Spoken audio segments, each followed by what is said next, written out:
Everybody ready? So with Jeff Coprich, one thing just wanted to let everybody know about is that in Los Angeles, he founded the Essence K Coprich Book Club at the 116th Street Elementary School in South Central LA in memory of an 8-year-old sister who passed away when he was younger. But anyway, with that, I'm going to go ahead and open up for questions. Jeffrey, apparently you got some additional reps yesterday, and talk about going forward what you see as your role in the run game and the offense. Anytime I get a chance to step on the field, I have to do my job. Anytime I get a carry, just try to run the ball as hard as I can because, I do have limited reps right now. Just being the fact that I'm able to get on the field this year, is definitely great. Anytime I get a chance, I try to do my best and my ability to get as many yards as I can or get a touchdown.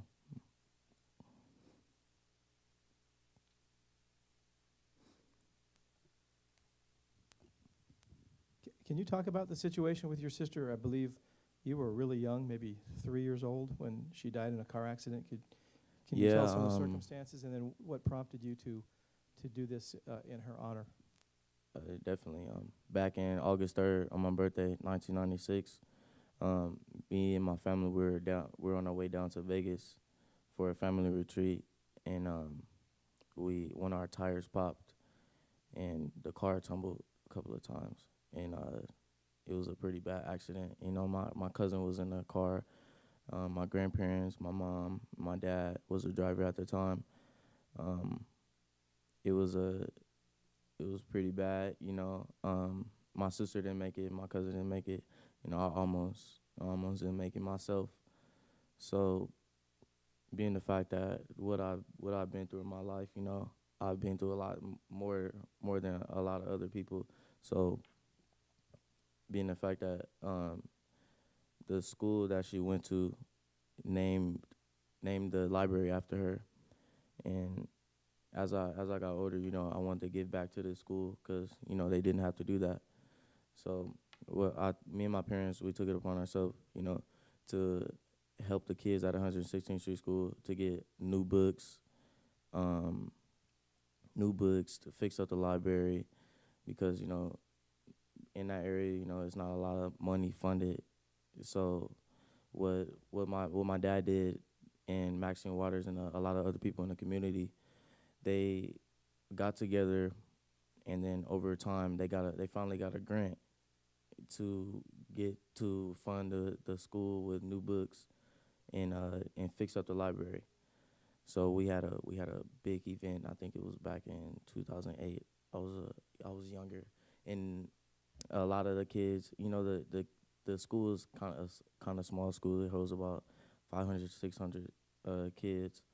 And what we did, we had a big ceremony for the kids to come out, and they celebrated with us. We took a lot of pictures in the library.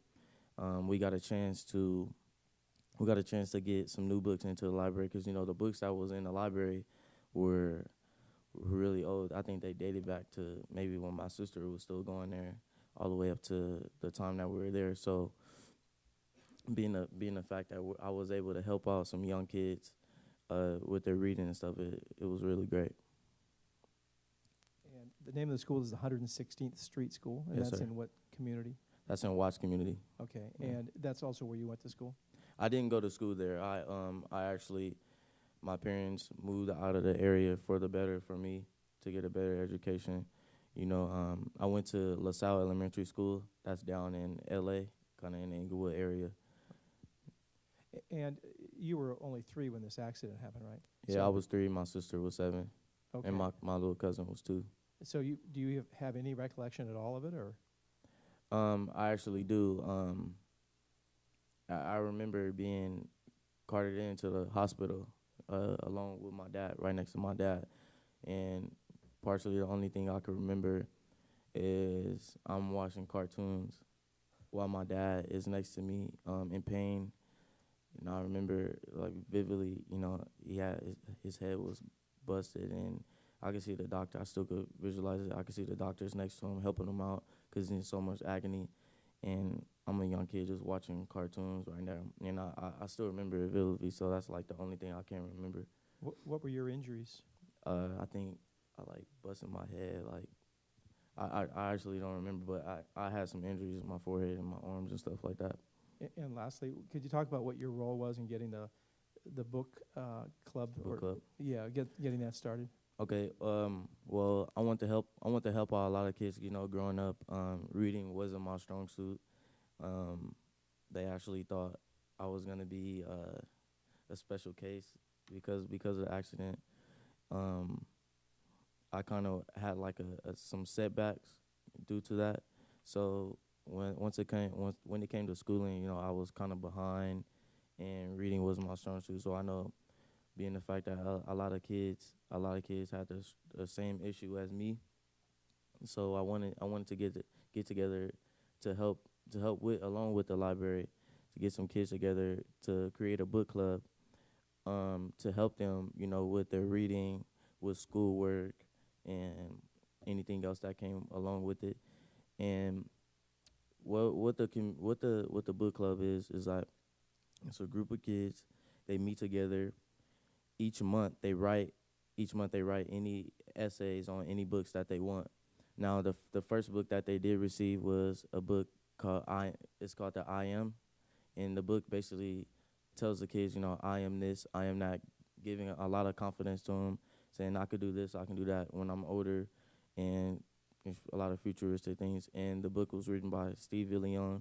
His foundation gave the books to me, and it was great. You know, it was the first books that they received, and the kids loved it.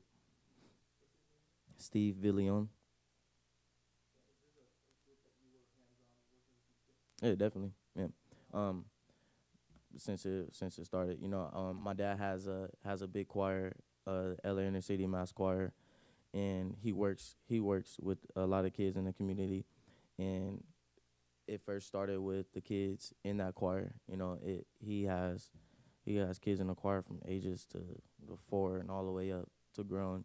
So, you know, it was a chance for me to interact. You know, my dad's been working in the community for a long time, so it's only best for me, you know, looking at him, and he's inspired me to work with kids also.